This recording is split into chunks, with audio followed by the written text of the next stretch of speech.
Hey Internet, it's RJ. Welcome back. Thanks for tuning into the show today. Now today is Sunday, so you know what that means. We're going around the net with all the news you can use the week that was in credit and finance. And on the docket for today, we have the Apple Card. No, they didn't find a new home, but they did find you some new multipliers, if that helps. Of course, we have Marriott making some acquisitions, the Business Platinum Card getting a potentially useful coupon, actually, all that and more. So of course, if that sounds interesting to you, then go ahead, press the subscribe button, and let's get to work. Now, we will lead off with the Apple Card. Now, as we said, no, we did not find a new home. We know Goldman Sachs wants out. We didn't find a new home yet, but they are adding some new multipliers to the card in that 3X category, which could be helpful to some. So you're taking a look at Booking.com, which, as the name would suggest, is online travel booking, and ChargePoint, which is for EV charging. Of course, when you're paying through Apple Pay, that is going to get you 3X. I believe if you're doing it through desktop, you have to be, you can be in a Safari browser as well to get that to work, which is like a small little petty thing only Apple would do. So, I mean, really not much to talk about there. I mean, when the card first came out, I kind of thought they would continue to add more 3X categories to that Apple Pay function, but that has not been the case. These are probably some of the two newer categories I think we've gotten in recent memory. It is worth noting, for those interested, there is a targeted $300 Apple Card offer going around. We would have made a video about it on the second channel, but I don't really do targeted offer videos.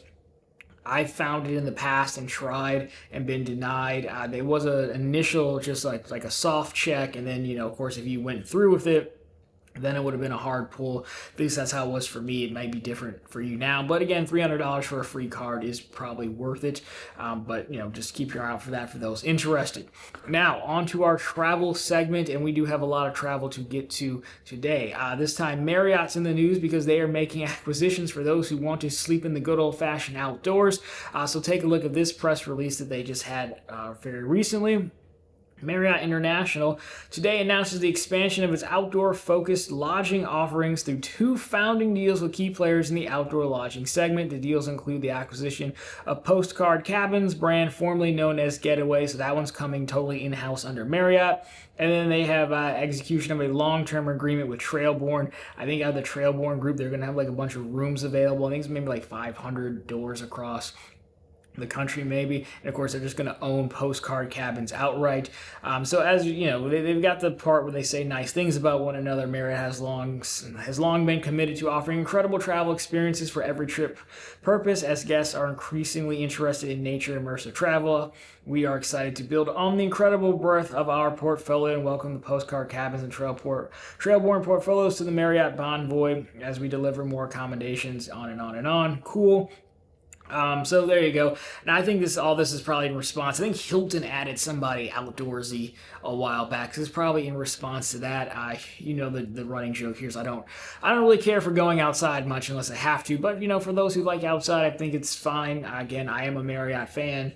Anytime you can pull in some of these, maybe more niche or obscure folks under the big brand, I think that helps, because it's easy to earn Marriott points, having the Chase and Amex cards at your disposal. So I don't think it's a bad thing. We won't know for sure it's a bad thing until we take a look at the pricing and how it all breaks out once they're actually pulled into the fold for good. But if you're a fan of the outdoors, if you used any of these before, definitely let us know down below. But if you prefer to travel and then stay someplace inside, at least momentarily, well then Chase has you covered, because they now have their San Diego Sapphire Lounge is fully open. We've talked about their lounges in the past. This one was getting ready to open. Obviously now it's open. I don't know if there's any footage of it, but if we have some, we'll throw it up for you. But again, this is San Diego International Airport, Terminal 2 after security near gates 46 and 47. You get the standard stuff here, right? 5 a.m. to 10 p.m. for your hours. You've got amenities like food. Of course, they say fresh. It'd be weird if it wasn't fresh. Seasonal menus, including specially created items from Oscar's Mexican seafood. Curated wine list, fresh roast from a coffee spot, your typical things like Wi-Fi, private rooms, wellness areas, that whole deal, Wi-Fi, artworks, of course. So there you go. I mean, overall, it just seems like there might be a little bit of a less of an interest when Chase opens these lounges for whatever reason. I even think Capital One lounges get much more fanfare these days than the Sapphire ones do. The Sapphire ones have kind of almost become an afterthought. I think as they came out the gate with all these plans to open them, and then it took a while to get them open. I don't know a ton of folks super excited about these. Also, the Sapphire Reserve is really not stayed competitive as well. Actually, I don't think that helps a great deal at all with this, at least where Amex, people still Platinum's still polarizing, as we'll talk about it towards the end of the show. But there's that, and the Venture X is still pretty good. So I don't know. I mean, if you stay there, let us know. If you go to take a visit there, at least let us know what your thoughts are. But if you are going, you already have Chase cards in the ecosystem. You might have the United Quest card, which is the purple one under the Chase banner. And this doesn't help get into the lounge, but this credit does. They are improving a credit depending on where you stand on this. Specifically, what we're talking about here is, again, the Quest card. They're changing that travel credit they used, the United travel credit, $125 you used to get. They're changing it to United Travel Bank cash that can be applied to flights of your choosing. So you've got the press release on screen. Well, it's more so a memo that they sent out to someone else in their statement.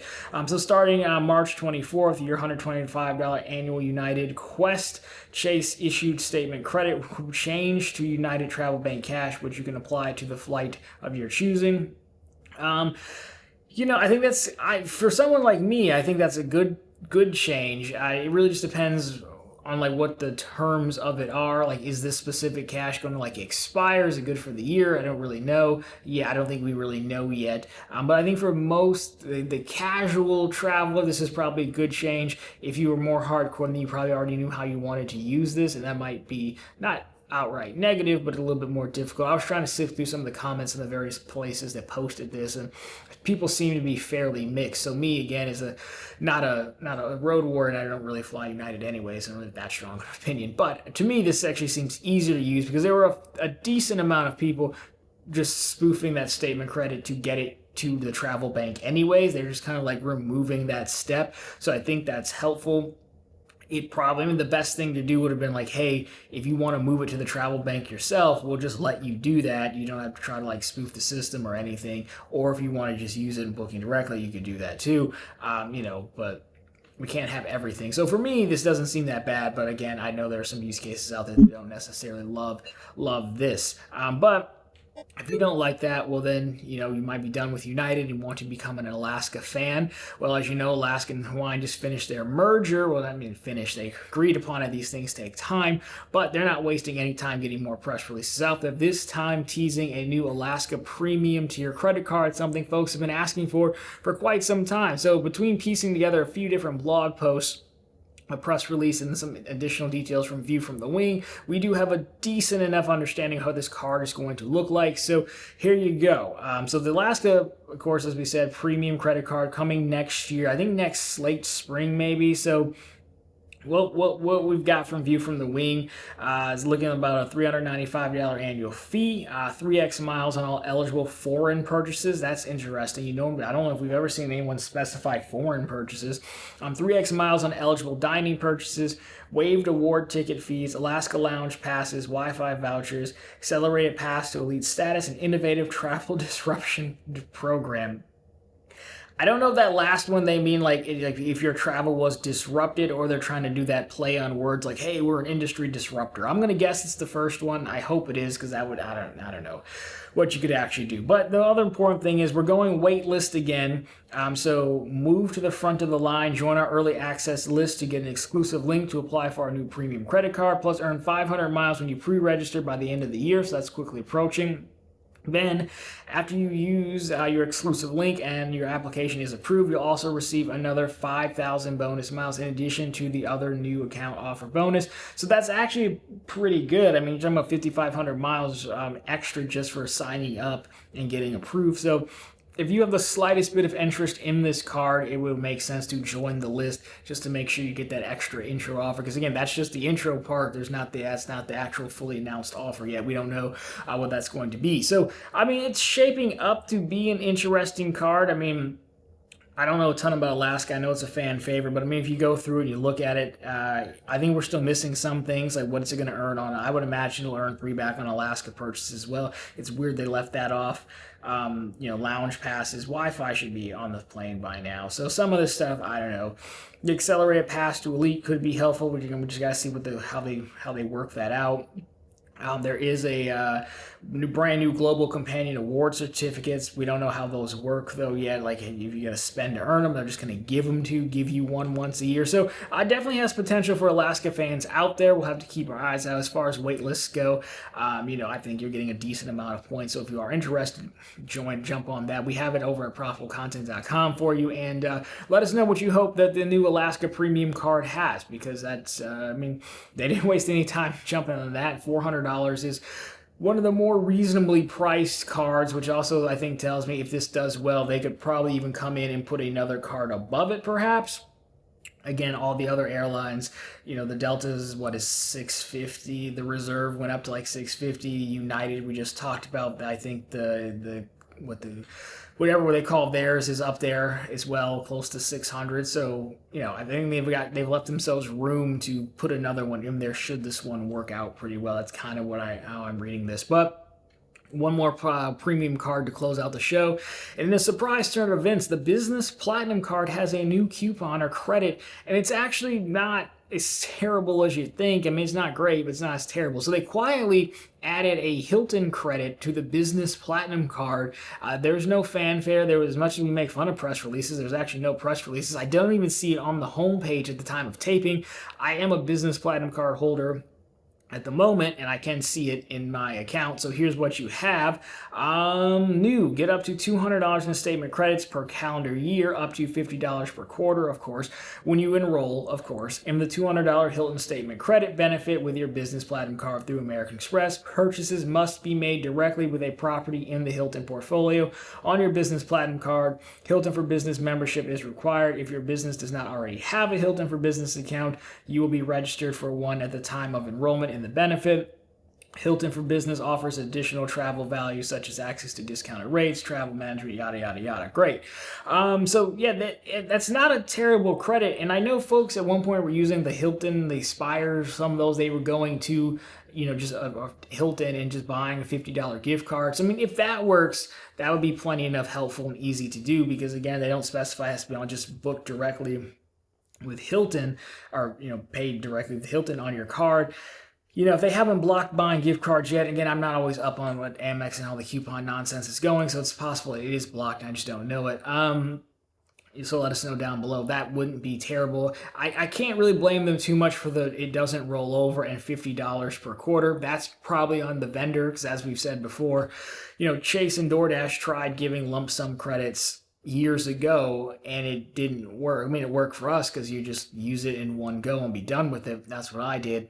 And it doesn't work. So you want to keep people engaged in using it. So from that standpoint, I'm annoyed. If the gift card thing still works, and it might, because on the personal one, the Dunkin' Reload still works, and they know people are doing it. So, it's just weird that they announced it so quietly. And just to round out the show, an opinion on this, I do think this is not as terrible as credits could go. And I do think this does help cement the Business Platinum as the better choice for Platinum if you had to get one. Because, if you run through it, really, it's a travel card, so we're going to make some assumptions about you. But, this isn't too bad. I would assume you'd be able to use this either organically when you're at a Hilton, maybe, or just through gift cards, or just booking if you don't care about maximum points earnings, perhaps.